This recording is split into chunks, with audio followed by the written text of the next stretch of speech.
seek help. If you don't seek connection, it's gonna get real stale real quick, and that's very dangerous because like still water stinks, man. You always want to be flowing water. Yeah. And you can get stagnant when you're in yourself and you're in your own head by yourself. Other people help you bring those ideas along, and they help you flow and they help you move with stuff like that. So it's just getting back to that point. Sometimes you can't play tennis by yourself, man. How can you play tennis by yourself? With a wall? Like, That seems boring. And even you can't even. How are you gonna do that if somebody didn't build that wall for you? You feel me? All right, so be boring enough to go build your own wall so you can play tennis by yourself, versus just going to a court and trying to make a friend. Yeah, that's up to you. Like, everybody has that personal choice. You can take the long way, you could take the hard way. You can do that if you want. If you're searching for that type of personal achievement, that's cool. But understand that help is along the way as well. And no one told you to do it, but Ain't nobody told you to do that by yourself. If you think this is you, go ahead. I was gonna ask you because I know you said those lines. If you wanted to read the 100%. And I want you to do the same thing too. Damn, so this is one popcorn. That's crazy. Yeah, we're definitely popcorn reads today in the library. That's crazy. Welcome to the book club, man. All right. Whoa, my gosh, this was a good one. I think it was towards the middle. Yeah. And I took a picture. It was this one. All right. Boom, boom, boom. Okay, so this is when my man is talking about Little Yellow Man and the narrator. Essentially, the Little Yellow Man, right? He got to a town where he's like, hold on. This is a new space. You want to call him the protagonist? That is a word for that. It's a word for the main. It's called the protagonist. Hey, bro, I've been out of school for a minute. That just goes to show. Protagonist is a real word. And we were on the podcast about books. You know what? We're going to keep the protagonist. Yeah, man. This is it's a whole word for that. This is amazing. All right. Oh, man. Go ahead, brother. Essentially, the protagonist left his hometown and he's encountering a new city. So I'm going to jump in from there. Okay, well, I'm going to start from when he's leaving his town then. Because, all right, you have brains in your head. You have feet in your shoes. You can steer yourself any direction you choose. You're on your own, and you know what you know. And you are the guy who will decide where you go. You'll look up and down streets, look over them with care. And about some you will say, I don't choose to go there. With your head full of brains and your shoes full of feet, you're too smart to go down any not so good street.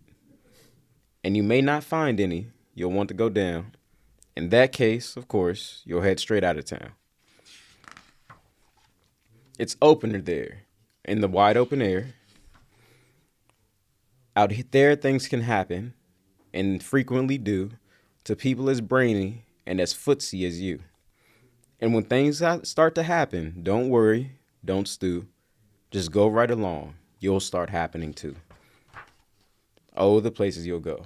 Now, that part right there, that jumped out to me, especially because when I was younger, especially, bro, I got a false sense of confidence about how capable I was of things. I'm very capable, but I was able to skate too much. Because I knew how to talk. I knew how to get out of a situation. Yeah. Or I didn't. When I promise you, I didn't. I did peep that, but go ahead. Yeah, 100%. You feel me, bro? I was the whole time we was in school. I promise you, I didn't do no homework because it's just a conversation with the teacher. Hey, look, I'm not gonna lie to you. I just didn't get it done. Yeah. Still pass all the classes because with the comments. Hey, look, but I understood. Hey, look, I can talk to you versus actually doing it. So I got that sense of reality of, okay, man, maybe you could talk your way out of everything. Some things actually do require action. And I took myself down from streets that I saw were bad, but I was like, hey, bro, I could get out of that. Yeah. Because it wouldn't happen to me till it happened to you. Yeah. It's always that moment. Always, bro. But the climax. Yeah, literally. I think especially in the beginning, and this is what it looks like. We can show that as well. The protagonist, he was presented with a choice of looking at those bad paths and understanding only you know what you know. That was one thing that before he left the town. Only you know what you know. Sometimes you can go down a path, and this really is the blind leading the blind. Mm-hmm. And until you come to that realization, like, okay, this isn't for me, and I see that they just doing what they just wanted to do. Yeah, I need to get out of town. I needed to change my path. And I changed my path a couple times because I understand, like, when something is not conducive to your being, when it don't fit, you have to switch up. Yeah. And it's okay to switch up because switching up is a part of life. I don't even say switching up. I feel like just going a different direction. I think that it's I a pivot. don't think we're gonna switch up. I feel like you just need to change course. That part. It's a pivot and a change of course because you know how people say like yeah, my person has stayed the same my whole life. Yeah. I've been the same person. I've just grown, but it's the direction where I've taken myself has changed. So exactly how you said, it's just a change in direction. And the second part about the part that I loved is like, things are going to happen to you. It doesn't matter how, that's why I brought up, like, bro, it doesn't matter how smart you think you are. Yeah. You're going to get caught up too. Yeah. And it's going to happen. But like, especially when things start happening around you, you have to recognize where you control, what you can control for yourself. Yeah. All right, like, personal responsibility is a big thing. And once I realized how important it was to be proactive and how much that really meant for me, it took a lot to, like, just say, okay, so when this happens, I don't have to go with it. Yeah. I can get away from it. Yeah. And when this happens, okay, it's okay to fight a tide sometimes. True. You know what I'm saying? Because it's life will come in waves and stuff like that, but you gotta learn how to swim. Yeah. Because you eventually. Eventually. I think that's a big thing as well, because you have to learn how to navigate those tough times. Because like how he said, bro, everything is gonna start to happen, but with that, like, what is your reaction to situations? Yeah. I truly believe that the only thing we can control is our reaction to situations, despite what comes at us. That's what Nip said, yeah. Yeah, bruh, because it's real. It's real. All right, did you want to read anything out of this? Yeah, I just need to find it, but it was about how we were talking off camera about the lurches in the waiting room. Oh, yeah. That's what's the back.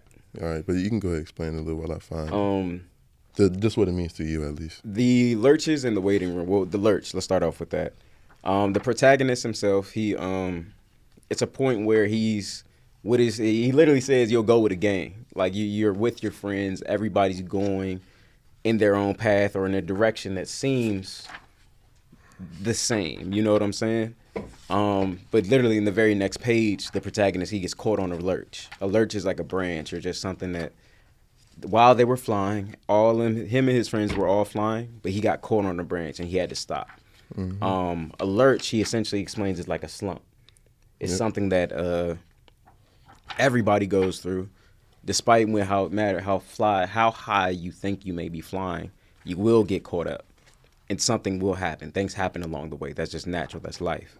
But it's what you do in those slumps and how you get out of that. And then the waiting room, outside of a slump, is waiting, and you wait to your own degree, because proactivity, you have to actually, once you realize that you are waiting for an outside reaction when you can be proactive yourself, that's essentially what the protagonist had to go through. He sat in the waiting room after a lurch, after a slump, and then he was like, okay, no, I'm waiting for this yes or no. I'm waiting for someone to give me the validation that I'm seeking. But the very next page, you realize there's a whole door waiting outside that waiting room where you don't have to sit, and you can take action. And that's what he's encouraging people to do in that book, is just take the action after a slump.